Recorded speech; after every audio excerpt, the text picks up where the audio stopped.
तो जय शनिदेव दोस्तों एक भाई ने कमेंट किया था कि ये चक्षु जाप क्या है और इसे कैसे किया जाता है। तो दोस्तों चक्षु यानी कि संस्कृत में आंखों को चक्षु कहा जाता है और जो चक्षु जाप है इसे किया नहीं जाता है, ये ऑटोमेटिकली हो जाता है।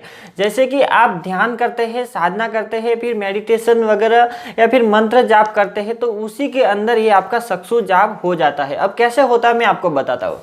जैसे मान लीजिए कि आप आसन पे बैठे हैं और जाप कर रहे हैं, ऐसा यानी कि खुली आंखों यानी कि आंखें बंद नहीं करके आप जब जाप करते हैं और सामने किसी मूर्ति को रखते हैं और उस मूर्ति की आंखों में देखते हैं या फिर यहाँ पे देखते हैं या फिर उनके हाथों को वगैरह कहीं भी आप जब उनको देख के जब जाप करते हैं तो वो चक्षु जाप है। अब आप मान लीजिए कि आप ओम नमः शिवाय ओम का जाप कर रहे हैं और सामने शंकर भगवान की मूर्ति रख ली आपने, तो आपका ओम नमः शिवाय ओम का जो जाप है वो चल रहा है, लेकिन आप जब आंखों से देख रहे हैं तो वो चक्षु जाप यानी कि आपका दो जाप, वहाँ पे दो जाप होता है। यानी कि आप एक तो मन में ओम नमः शिवाय ओम बोल रहे हैं, दूसरा जो आप आंखों से देख रहे हैं वो भी आपका चक्षु जाप कहलाता है। अब जब आप बोलते हैं तो आपका यहाँ से जाप होता है, जब आप देखते हैं तो आपका जो अंतर मन रहता है, यानी कि मनु भैया जो अभी बता रहे हैं कि दो मन में दो बार जाप करना है, यानी कि एक मन से और एक अंतर मन से। जब आप किसी चीज को देखते हैं तो वो अंतर मन से ऑटोमेटिकली विचार प्रकट होता है आपके मन में, और जब आप मन के अंदर बोलते हैं जैसे कि ओम नमः शिवाय ओम जब आप बोल रहे हैं तो ये प्रैक्टिस जैसे मैं बता रहा हूँ वैसे आप प्रैक्टिस कीजिए। जैसे कि आप 5 मिनट तक ओम नमः शिवाय ओम नमः शिवाय ओम नमः शिवाय ऐसे बोलते रहिए। तो आपको मुंह से नहीं बोलना है, मन के अंदर बोलना है, लेकिन आपको ऐसा लगेगा कि जब 5 मिनट के बाद आपको ऐसा लगेगा कि आपकी जो ओम नमः शिवाय ओम की जो आवाज़ है, जो ध्वनि है, वो आपके यहाँ से यानी कि यहाँ से निकल आपको दिखाई देगी। शुरुआत में आपको यहाँ गले से निकलती हुई आपको महसूस होती है, मतलब आपको समझ में आता है, ऐसा लग रहा है आपको कि आप जो बोल रहे हैं ओम नमः शिवाय वो यहाँ से निकल रहा है। लेकिन धीरे धीरे जब आपकी इसकी प्रैक्टिस हो जाती है तो आपको यहाँ से महसूस होता है। अब आपको यहाँ से महसूस होता है, और जब सामने किसी मूर्ति को देखते हैं तो जैसे कि शंकर भगवान की मूर्ति रहती है तो आपके जो अंतर मन में जो ख्याल रहते हैं, जो विचार रहते हैं, वो शंकर भगवान के चलते हैं। मान लीजिए किसी दुर्गा माता की आपने तस्वीर रख ली, तो आप ओम नमः शिवाय ओम का जब जाप करें तो आपका यहाँ से निकलेगा, लेकिन आपके मन में जो विचार रहेंगे वो दुर्गा माता के विचार रहेंगे, क्योंकि आप उनकी मूर्ति देख रहे हैं।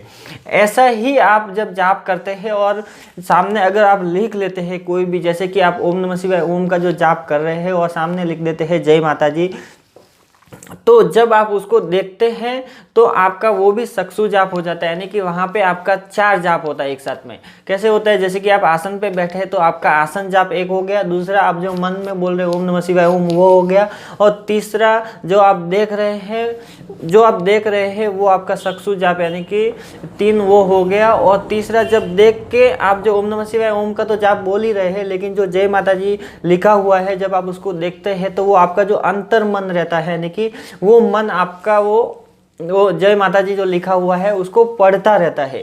तो ऐसे ही 2 लेयर में आप जाप मनु भैया जो बताते हैं वो भी प्रैक्टिस इसी तरह से होती है, और चक्षु जाप भी ऐसे ही होता है और इसी तरह से होता है। यानी कि आंखों से देख के जो जाप होता है उसे चक्षु जाप कहते हैं, और वो किया नहीं जाता है, वो ऑटोमेटिकली हो जाता है, यानी कि उसी के अंदर आ जाता है। और जो बहुत लोगों को कंफ्यूजन है, बहुत लोग मन के अंदर यानी कि अपने मन के अंदर 2 जाप एक साथ में नहीं कर पाते। अभी वो बोलते कि मैं ओम नमः शिवाय ओम बोल रहा, उसके साथ में जैसे ये बोला वो भी जय माता जी या शिव शिव शिव जो भी है, राम राम राम जो भी, ये भी 4 बार होना चाहिए। अब वो कैसे पॉसिबल है, बहुत लोगों को समझ में नहीं आता है। तो ये पॉसिबल ऐसे कर सकते हैं, या तो आप क्या करिए ओम नमः शिवाय का जाप आप करते रहिए, बोल के पहले प्रैक्टिस कीजिए, फिर मन में प्रैक्टिस कीजिए, और फिर आप ईयरफोन लगा दीजिए किसी ध्वनि का, यानी कि जय माता जी की ध्वनि का ईयरफोन लगा दीजिए, कान में लगा दीजिए। तो आप जो जाप कर रहे हो वो और जो ईयरफोन जो सुनाई देगा वो ऑटोमेटिकली मन आपका पढ़ता रहेगा।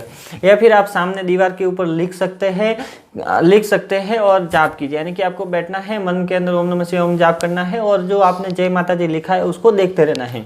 शुरुआत में नहीं होगा, कभी होगा, फिर आप उसको भूल जाएंगे, देखेंगे लेकिन बोलने को नहीं होगा। लेकिन फिर 5 मिनट के बाद वापस आप उसी के ऊपर आपको लाना है मन को, यानी कि मन हटता है लेकिन आपको दोबारा टिकाना है उसके ऊपर। फिर आप 2 मिनट टिकाएंगे, फिर वापस से ऑटोमेटिकली हट जाएगा, क्योंकि आप उसको देखते देखते आपके मन में दूसरे विचार आने लग जाएंगे ऑटोमेटिकली। आपको जो दूसरे विचार जब आते हैं तो उस विचार को कैंसिल करना है, वापस आपकी नज़र को वहीं पे टिकाना है और जो जाप कर रहे हैं उसको कंटिन्यू बोलते रहना है, उसको बंद नहीं करना है। लेकिन जो देखते हैं, देखते देखते जो लिखा हुआ है वो बोलने की कोशिश करना है, तो आपके मन में 2 बार जाप होना स्टार्ट हो जाएगा। ये प्रैक्टिस आप 1 महीना 2 महीने में नहीं कर सकते, ये कम से कम आपको 6 महीना ऐसी प्रैक्टिस करेंगे तो संभव है। लेकिन आप दिन में ज़्यादा टाइम तक ऐसी प्रैक्टिस करें तो मेरे हिसाब से आप 1-2 महीने में भी कर सकते हैं, क्योंकि ये सब में अलग अलग रहता है। जैसे कि आपने देखा रहेगा, कभी स्कूल में क्लास में 100 स्टूडेंट रहते हैं, लेकिन 2-3 स्टूडेंट ही ऐसे रहते हैं जो अच्छे नंबर लाते हैं, जो क्लास में फर्स्ट, सेकेंड, थर्ड ऐसे डिवीजन पे आते हैं और अच्छे नंबरों से पास होते हैं। बाकी बहुत सारे लोग, कोई फेल भी होता है, कोई भी। तो वो आपके ऊपर डिपेंड करता है। आप जितनी मेहनत करेंगे मन से, जितना आप उसके ऊपर ध्यान देंगे, उतना ही ये चीज़ जल्दी कर पाएंगे।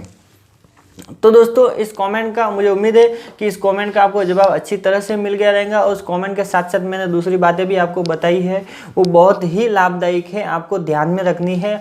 और रही बात कि दोस्तों, जो भी मैं बताता हूँ ये सिर्फ मेरे ही अनुभव है, यानी कि जब मैं इसी की प्रैक्टिस करता हूँ, तो जो भी प्रैक्टिस करते समय या फिर जब भी मैं ध्यान करता हूँ, मंत्र जाप करता हूँ, जब आँखें बंद करके बैठता हूँ, तो जो मेरे दिन में जो भी सवाल आते हैं, फिर आपके कॉमेंट अगर मैं पढ़ता हूँ तो वो सवाल मेरे अंदर रह जाते हैं, और जब मैं ध्यान में बैठता हूँ तो उसके जवाब मुझे मिलने लगते हैं, यानी कि ऑटोमेटिकली उसके जवाब मुझे मिलने लगते हैं। मुझे ऐसा लगता है इसका ये जवाब है।